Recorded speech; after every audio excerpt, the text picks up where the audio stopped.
Zahojačka mňa brali, moje lásky na kratučko strihali, moje lásky na kolena padali. Otec, mamka, aj Ituška plakali, moje lásky na kolena padali. Otec, mamka, aj Ituška plakali. Neplačte mi, moja mamka, mamička, však uskočí, až poletí gulička. Však odskočím, hej, za zelenú cetinu. Vzal som si ja pekné dievča za ženu.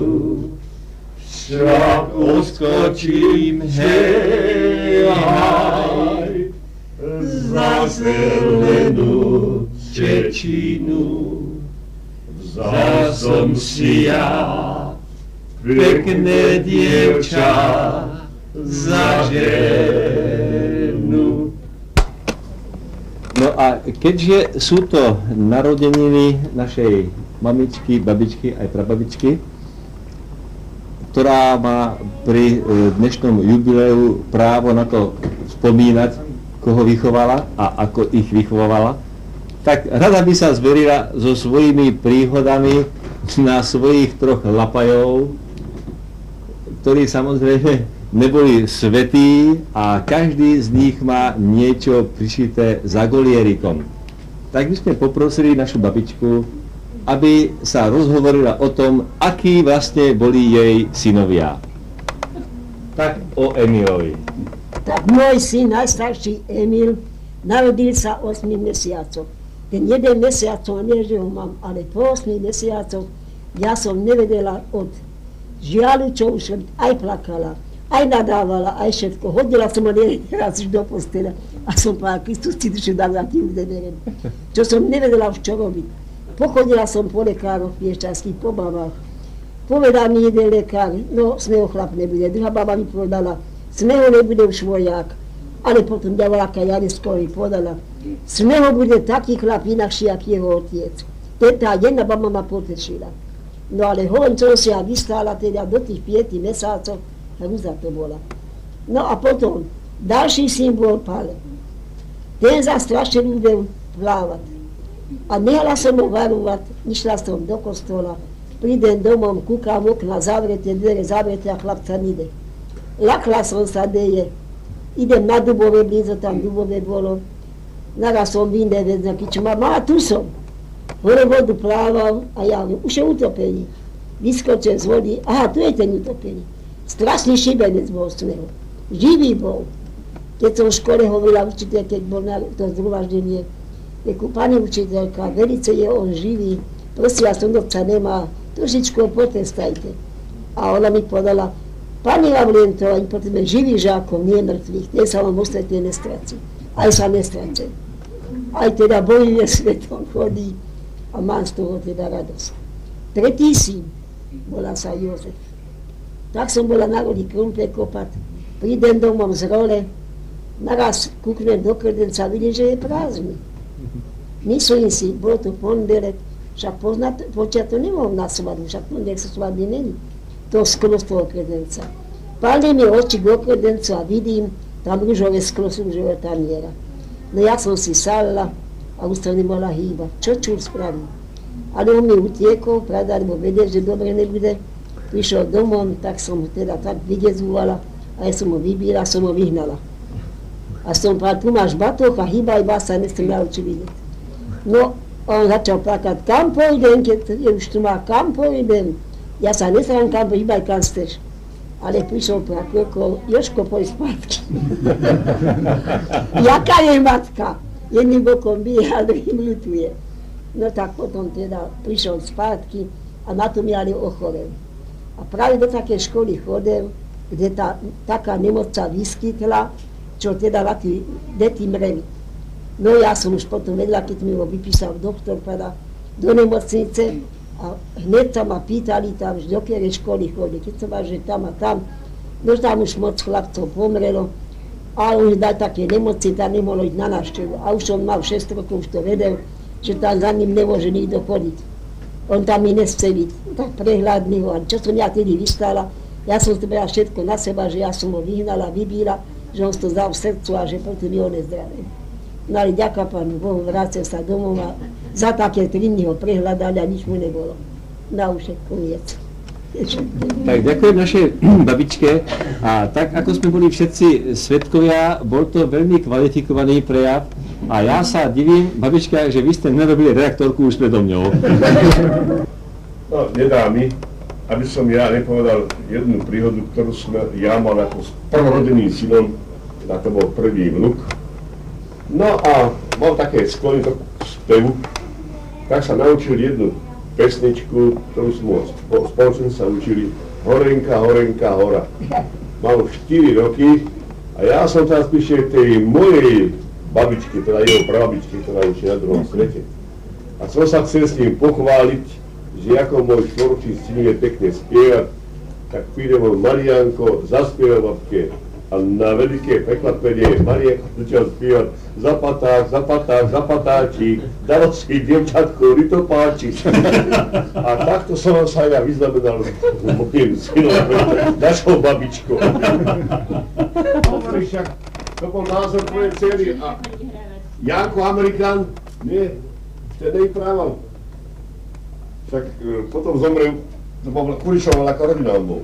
Áno. No a naraz, boli sme u chrasteka na pive, so Silvenom Tymilek, vieš? A Silven Tymilek hovorí, ja som to Janka ešte neučil nikedy, vieš, vyprávať. No a ja hovorím, Silo, momentálne, nesmie sa zasmať, vieš? On tam nakladá prišiel a hovorí, Janko, dal som mu borovičky. Ja už si k nám prisadol, vieš, a už začal. A pamätáš, že to bol piatok, a tedy vždycky v piatok bývali tých fronty na mese u Mesiara. Toto sa v Amerike nemohlo stať. Tuto vidím mestská fronta u Mesiara, tam ide si na povľúči, kade si otočne koľko potrebuje auto.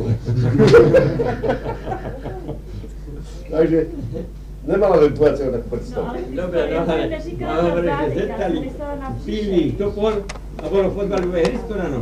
A potom koľko to Amerike po schodovi dostávali? Ujekla, tam chodili kupovať záhradu.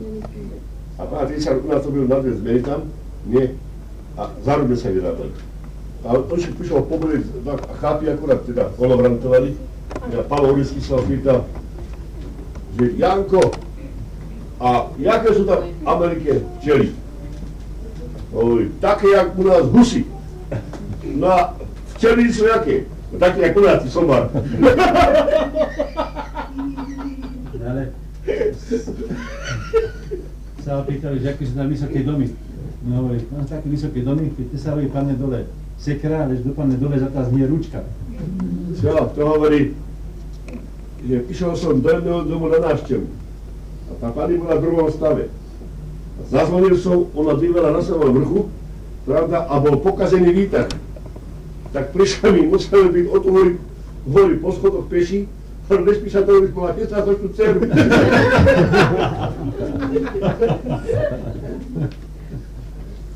Ale Renta, niečo chcel povedať. No, že ty si říkal, že to prase jako má si na zádech, to mělo na břiše a jak jsou ty ladové obrázky, jak by si za ty nohy, tak to jako, že si ho věší, aby neutekl.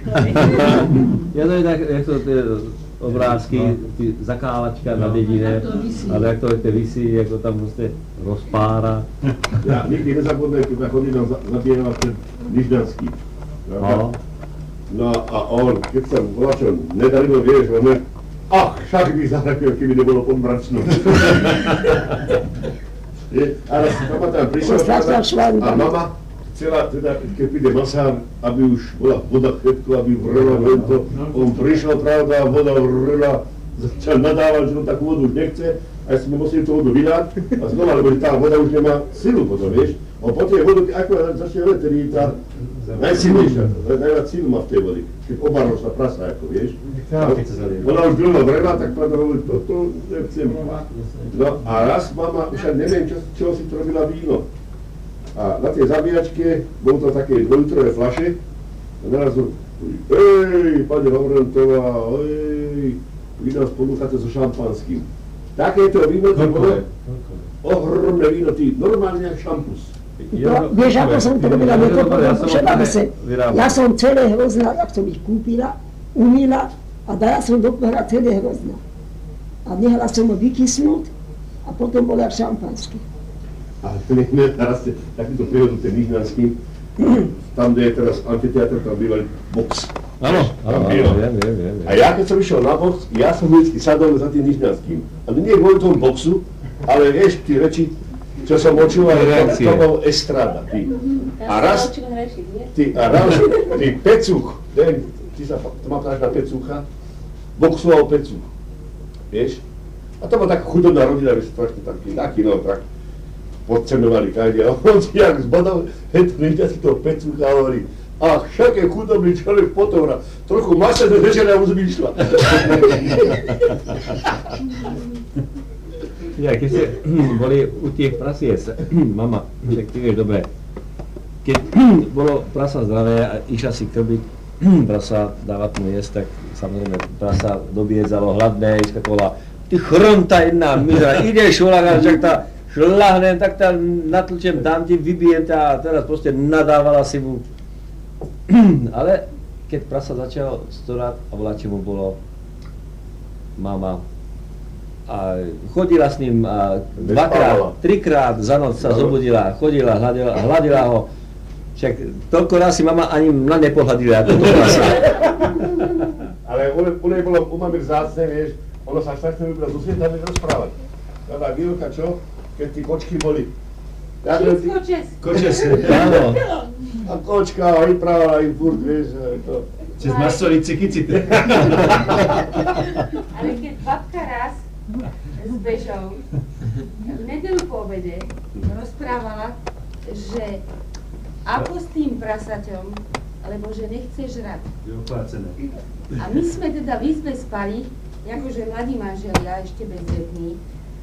A naraz Beža jej hovorila, vieš čo, tomu musíš vyčítať ochvaty. A babka zobrala papier a Beža jej to diktovala. A teraz, ochvaty, od hlavy po paty. Neškodzte prasaty, ale vlkom. No a my sme v tej izbe spali. Áno, a pritom táhať za chvost. My sme spali v izbe po obede v nedeľu. A môj muž, ten úplne vybuchol smiechom. Že až teda sa prebrali babky. No a babka, jak si to teda písala pomaly, no to bolo voľačo strašné. No Beža, čarodejnica. To sa dala bola slaba, nebo zelina. A tak sa to prasa ako masivovalo a príď sa to hovorilo. To je 16. storočie.